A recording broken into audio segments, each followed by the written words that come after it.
حضور فرماتے ہیں، رب فرماتا ہے سورۃ فاتحہ آدھی میری ہے آدھی میرے بندے کی ہے۔ جب اس نے کہا الحمدللہ رب العالمین الرحمن الرحیم مالک یوم الدین ایاک نعبد و ایاک نستعین،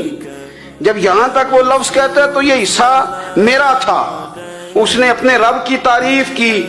اور جب کہا نا اس نے اہدنا الصراط المستقیم، اب بندے نے التجائیں شروع کر دی۔ اس نے کہا کہ مالک بھی تو ہے، رحمان بھی تو ہے، رحیم بھی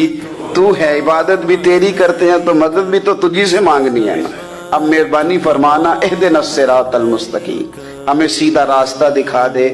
صراط الذین انعمت علیہم،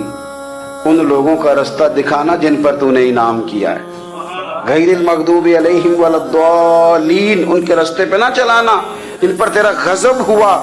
جو گمراہ ہو گئے ان کے راستے۔ تو نماز میں جب ترجمے پر آپ کا غور ہوتا ہے تو آپ کا تو دل خود بخود لگ جاتا ہے، شوق بڑھ جاتا ہے آپ کا۔ تو اتنی چیزیں ہم زندگی میں یاد کرتے ہیں، تو اگر ترجمہ بھی نماز کا یاد کر لیں